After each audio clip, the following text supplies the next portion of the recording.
Bonsoir à tous. Je m'appelle Kevin et je suis concierge. Aujourd'hui, je viens ici parce que j'ai 6 doutes et je pense que si j'obtiens la bonne réponse, je serai prêt à me convertir et à accepter l'islam.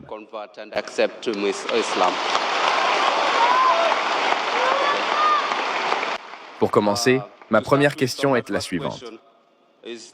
Comment puis-je savoir que l'islam est la bonne façon d'adorer?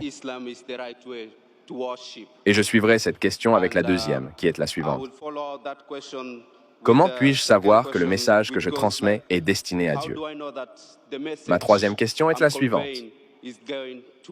Dr Zakir, je vous ai déjà écouté. Vous avez déjà dit et prêché qu'il n'y a aucun moyen d'aller au paradis sans respecter strictement les commandements qui ont été donnés à Moïse. Dans le monde actuel, avec les médias et tout ce qui se passe dans notre vie, comment pouvons-nous respecter cette loi? Et Dieu vous pardonne-t-il si vous faites des erreurs répétées et si vous vous repentez? Le frère veut donner un exposé en 2 parties. Il veut poser 6 questions. Les 3 premières questions sont les suivantes. Comment puis-je savoir si l'adoration est correcte dans l'islam? Cela peut être compris comme la façon dont nous adorons dans l'islam. Est-ce correct? Ou cela peut signifier que l'islam est la bonne religion? Que voulez-vous dire? Voulez-vous savoir comment vous pratiquez votre culte dans l'islam? Est-ce que c'est la bonne façon ou... L'islam est-il la bonne religion? La première question posée par le frère est de savoir comment on peut savoir si l'islam est la bonne religion que l'on pratique. La deuxième question est similaire. Comment saurez-vous que l'islam est la vérité? Enfin, j'ai dit dans un de mes discours que Jésus-Christ, que la paix soit sur lui, a déclaré que si vous voulez entrer au paradis, vous devez observer tous les commandements et suivre toutes les lois mentionnées dans l'Ancien Testament. Comment, à notre époque, pouvons-nous suivre toutes les lois de l'Ancien Testament? Je vais essayer de regrouper les 2 premières questions. Comment savez-vous que l'islam est la bonne religion à pratiquer? Et comment savoir que l'islam est la vérité? Islam vient du mot salam qui signifie paix. Il est également dérivé du mot arabe silm qui signifie soumettre sa volonté à Dieu. L'islam signifie la paix acquise en soumettant sa volonté à Dieu Tout-Puissant. Et pour qu'un livre puisse prétendre être un message de Dieu, pour qu'une religion puisse prouver qu'elle vient de Dieu Tout-Puissant, cette révélation, ce livre, cette religion doivent résister à l'épreuve du temps. Auparavant, c'était l'ère des miracles. Et le glorieux Coran est le miracle des miracles. Plus tard est venu l'âge de la littérature et de la poésie. Les érudits arabes musulmans et non musulmans affirment que le glorieux Coran est la meilleure littérature arabe disponible sur la surface de la terre. Mais aujourd'hui, si un livre religieux dit de façon très poétique que la terre est plate, un homme modèle y croira-t-il? Naturellement, non, car nous sommes à l'ère de la science et de la technologie. Donc, si nous soumettons ce test de la science et de la technologie à toutes les écritures religieuses que nous avons aujourd'hui dans les différentes religions du monde, elles échouent toutes au test, à l'exception du Coran. J'ai donné une conférence sur le thème « Coran et sciences modernes, compatibles ou incompatibles ». Le temps ne me permet pas de faire un exposé complet dans le cadre de cette séance de questions et réponses. Mais j'aimerais mentionner qu'Albert Einstein, le célèbre physicien et lauréat du prix Nobel, a dit que la science sans religion est boiteuse et que la religion sans science est aveugle. Permettez-moi de vous rappeler que le glorieux Coran n'est pas un livre de science, mais un livre de signes. Et il y a plus de 6000 signes, plus de 6000 ayats dans le glorieux Coran, dont plus d'1 millier parlant de science. Si l'on compare les faits scientifiques que nous connaissons, on s'aperçoit que ce que la science a découvert récemment peut remonter à 50 ans, 100 ans, 200 ans, 400 ans. Le glorieux Coran mentionne qu'il y a 1400 ans.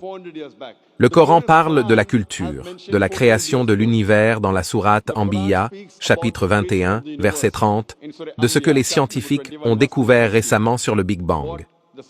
Ce qu'ils ont découvert il y a 50 ans est mentionné dans le Coran il y a 1400 ans. Nous avons appris que la Terre est sphérique en 1577, lorsque Sir Francis Drake a navigué autour de la Terre. Le Coran dit dans la sourate Naziyat, chapitre 79, verset 30, que nous avons donné à la Terre la forme d'un œuf. Nous savons que l'œuf d'une autruche a une forme géosphérique. Nous pensions auparavant que la lumière de la Lune était sa propre lumière.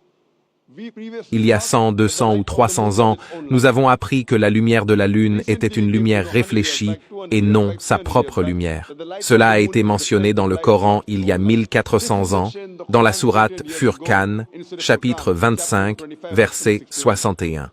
Alors, qui a pu mentionner tous ces faits dans le Coran que nous avons appris récemment? Auparavant, lorsque j'étais à l'école, j'avais appris que le Soleil, en plus de tourner, tourne également autour de son axe. Aujourd'hui, la science a découvert qu'en plus de tourner, le Soleil tourne autour de son axe, ce qui est mentionné dans le Coran il y a 1400 ans. Ainsi, le Coran parle de botanique, de biologie, de zoologie, d'embryologie, de génétique, toutes choses que la science a récemment découvertes il y a 50 ans, 100 ans, 300 ans, 500 ans.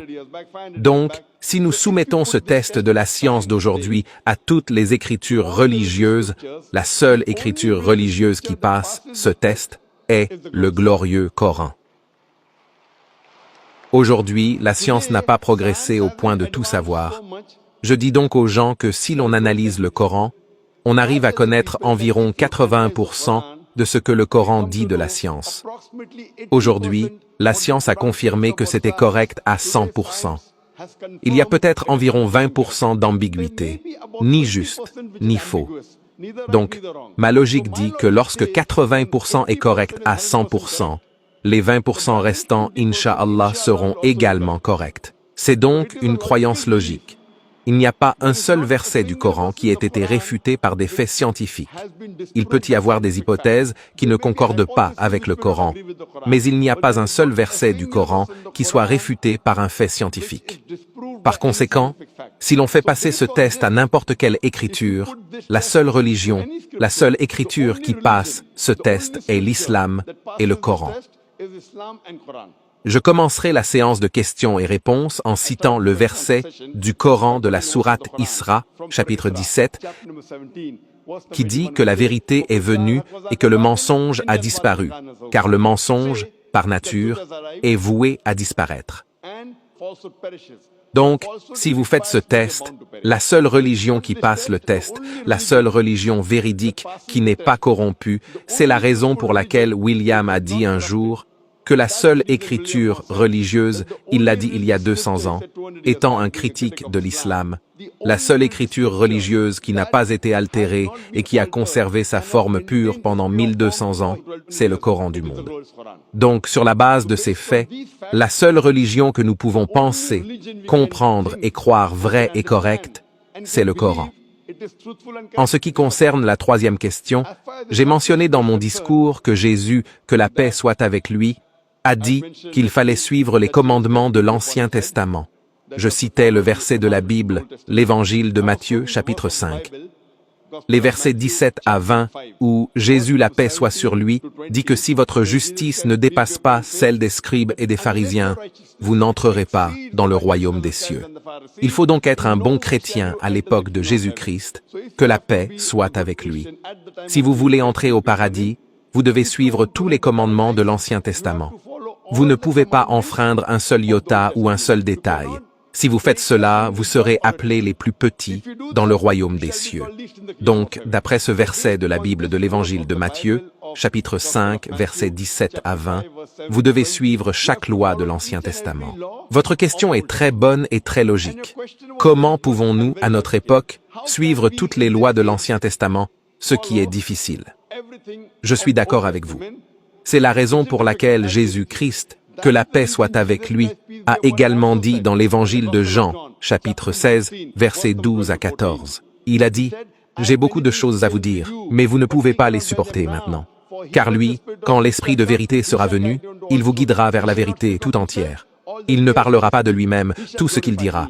il me glorifiera. Votre prophète Jésus, que la paix soit sur lui, prophétise la venue du dernier et ultime messager, du dernier et ultime prophète, le prophète Muhammad, que la paix soit sur lui.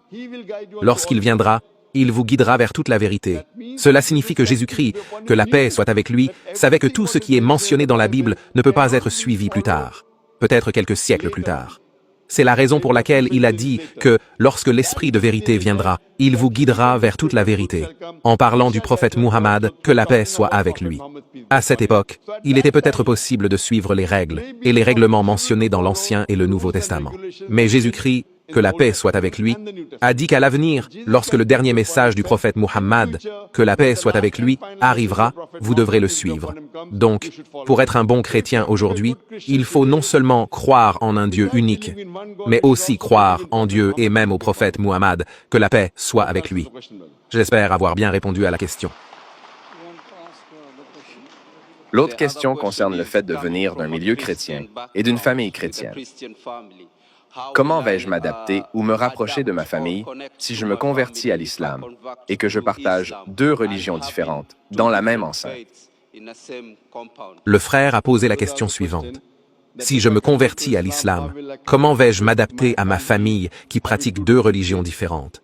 Si vous savez qu'il y a quelque chose comme l'Ancien Testament et quelque chose comme le Nouveau Testament. Même si vous êtes chrétien, vous pouvez suivre les lois de l'Ancien Testament après l'arrivée du Nouveau Testament. S'il y a quelque chose comme l'Ancien Testament et le Nouveau Testament, il y a aussi quelque chose comme le Dernier Testament. Le glorieux Coran est le dernier témoignage de Dieu Tout-Puissant, et dans le glorieux Coran, aucun des prophètes mentionnés dans la Bible n'a fait l'objet d'une dérogation. Dans l'islam, il faut croire en tous les prophètes qui sont venus avant nous, et il n'y a pas moins de 25 prophètes qui sont mentionnés dans le Coran, et tous, à l'exception du prophète Muhammad sallallahu alayhi wa sallam et de quelques-uns d'entre eux, sont mentionnés dans la Bible. Nous devons donc respecter tous les prophètes de Dieu Tout-Puissant, et notre bien-aimé prophète Muhammad sallallahu alayhi wa sallam a dit que Dieu Tout-Puissant a envoyé 124 000 prophètes sur la surface de la terre. Donc, si vous devenez musulman, vous n'avez pas à manquer de respect à l'un des prophètes mentionnés dans la Bible. En fait, vous devrez leur dire que je suis 100% de ce qu'a dit Jésus-Christ, paix sur lui. Ce que font les autres chrétiens, ils le suivent peut-être à 80%, peut-être à 90%, peut-être à 50%. Vous devriez leur dire que l'évangile de Jean, chapitre 16, versets 12 à 14, dit « J'ai beaucoup de choses à vous dire, mais vous ne pouvez pas les porter maintenant, car l'Esprit de vérité, quand il sera venu, vous guidera dans toute la vérité. Je suis donc Jésus-Christ, que Dieu le garde bien mieux que les autres soi-disant chrétiens. Donc si tu deviens musulman, tu seras un meilleur chrétien que les chrétiens eux-mêmes. » J'espère que cela répond à la question, mon frère. Quelle est la cinquième question? Je suis à court de questions. Bien, toutes les questions ont trouvé une réponse? Oui, c'est le cas, merci. Alors maintenant, êtes-vous convaincu de la religion de l'islam? Je suis convaincu de la religion de l'islam et je suis prêt à accepter l'islam.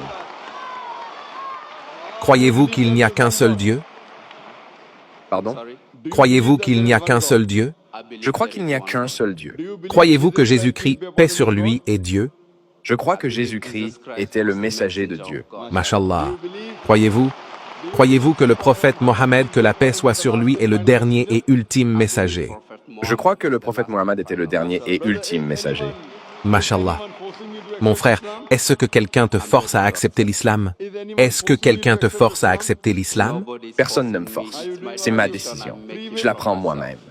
Par votre libre arbitre, par votre propre conviction? De mon propre cœur. Parce que forcer quelqu'un à entrer dans l'islam est interdit dans notre religion. Et c'est même interdit par les lois de la plupart des pays du monde. Vous le faites donc de votre plein gré, Inch'Allah. Je le fais de mon plein gré.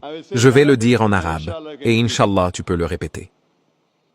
Ashhadu Allah ilaha illallah wa ashhadu anna Muhammadan abduhu wa rasuluhu. I bear witness. J'atteste qu'il n'y a pas d'autre Dieu qu'Allah, J'atteste qu'il n'y a pas d'autre Dieu qu'Allah et que Mohammed est le messager que Mohammed est le messager et le serviteur d'Allah. et le serviteur d'Allah. and servant of Allah. Mashallah, vous êtes devenus musulmans et je prie Allah subhanahu wa ta'ala de vous guider et de vous aider à guider votre famille vers la religion de paix. Et je prie Allah subhanahu wa ta'ala de vous donner le meilleur dans ce monde ainsi que dans l'autre vie. As well as in the next life.